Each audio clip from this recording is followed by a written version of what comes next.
Hey Bible readers, I'm Tara Lee Cobble, and I'm your host for the Bible Recap.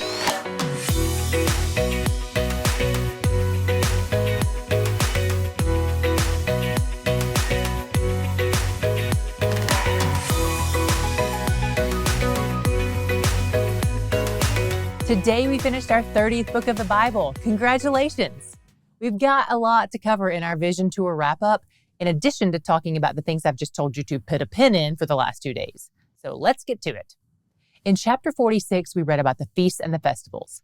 On our Israel tours, when we sit on the steps of the Temple Mount, we talk about what God says here in 46:9. He who enters by the north gate to worship shall go out by the south gate, and he who enters by the south gate shall go out by the north gate. No one shall return by way of the gate by which he entered, but each shall go out straight ahead. Sure, this probably helps with traffic flow, but because Hebrew culture is rich with symbolism, there's also symbolism in it, not just efficiency. It represents the fact that each person will exit different than they came. It represents the change that takes place in us when we come before God to worship Him. In verses 16 through 18, God forbids the political leader from acquiring any more land. Remember how pre-exile there was a major problem with the leadership being greedy, which led to them oppressing the poor in order to acquire more land for themselves? Here, God raises the bar on this situation in a way that stops their greedy desires from becoming greedy actions. In chapter 47, Ezekiel sees a vision of water flowing from the temple through what is currently a desert and into the Dead Sea. By the way, the Dead Sea is called the Dead Sea because nothing can live in it. It's 33% salt. That's 11 times saltier than our oceans. But in Ezekiel's vision, the desert is blooming because of the water, and the water even purifies the Dead Sea basin so that it's no longer dead. It's alive. How beautiful and symbolic is that? But in addition to it being symbolic, it may also be literal. In 2011, scientists started finding freshwater springs at the bottom of the Dead Sea, along with new bacterial life forms, and there are also reports that in 2018, people began noticing tiny fish swimming in sinkholes that form by the sea. In today's description box, we'll link to one short scientific video and one longer video about prophecy, as well as a National Geographic article in case you want to look into this more. To be fair, this isn't a precise fulfillment of the scripture, since Ezekiel's prophecy involves a river flowing from the temple down through the desert, but some say it could be the early phases of that promise being put into motion. In chapter 48, we see God making other adjustments to things He commanded through Moses, just like we saw yesterday. Yesterday, we saw Him raising the bar on laws, and today we see Him raising the bar on generosity. Remember how in Numbers 18, He said the Levites would have no land inheritance because He Himself was their inheritance. Here, in verses 10 through 14, we see Ezekiel portioning off land allotments for all the tribes, including the Levites. In this restored land, the priests and the Levites will have a plot of land too. They still don't get to possess it as an inheritance, according to 44:28, but they get to live there nonetheless. This temple in Ezekiel's vision is magnificent. But here's where you might get a little whiplash. Remember how I told you 2 days ago when we first started reading these temple descriptions that you should hold all this loosely? That's because this temple was never built. When the Jews built the second temple, it didn't meet with these specifications. It was much smaller than Ezekiel's vision. So what happened? Why would they disobey God's vision? Or did God lie? Or was Ezekiel a false prophet? Who's to blame for what's going on here? There are 3 primary views on how to interpret this text, and they're each rooted in different beliefs about the end times. Most people tend to interpret chapters 40 through 48 through the lens of their own eschatology, which is just a fancy way of saying through their perspective on the end times. Here's a quick breakdown of those views, but even within each view, some people may view things with nuances that we don't have time to go into here.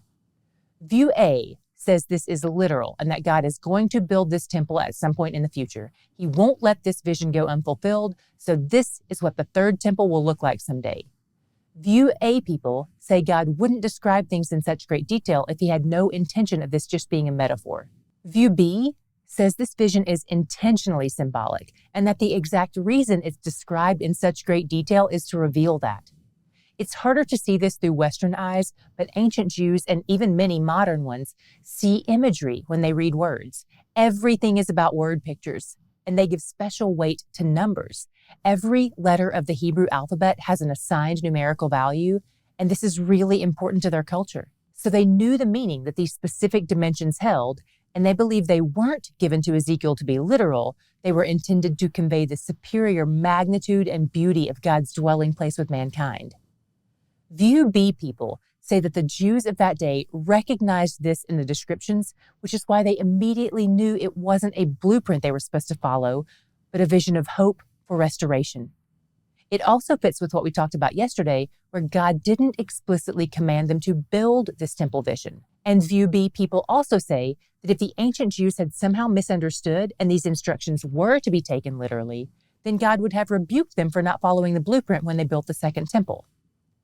Two other reasons View B is popular is because first, it takes into account the fact that God calls us his dwelling place in 2 Corinthians 6:16, which means there isn't a need for a third structure. It's a moot point.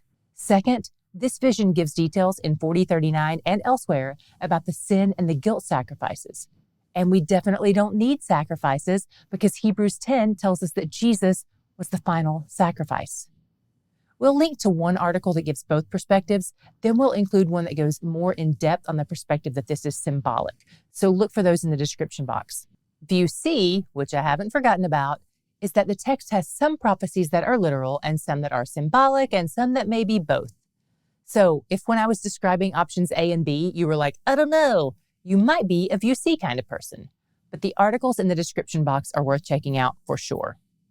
As we wrap up this book and this challenging section, it's important to remember which things are clear and fundamental and which things it seems God intentionally left unclear.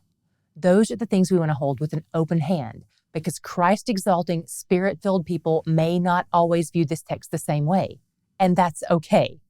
Prophetic texts are hard to find clarity in sometimes, so we don't scream where Scripture whispers, and we don't whisper where Scripture screams. My God shot today was in the final words of the book. The name of the city from that time on shall be, The Lord is There. So whenever this comes to complete fruition, God says he's not going anywhere. No more trekking through the wilderness, no more captivity or exile, and he promises to stay there forever. So of course, that's where I want to be because he's there and he's where the joy is. If you never got around to watching our 6 prep episodes for this Bible reading and recapping plan, I'd encourage you to take some time to do that today. You can watch all 6 episodes in a little more than an hour and they'll really help you out. We've linked to all 6 episodes in the description box below so you can easily access them.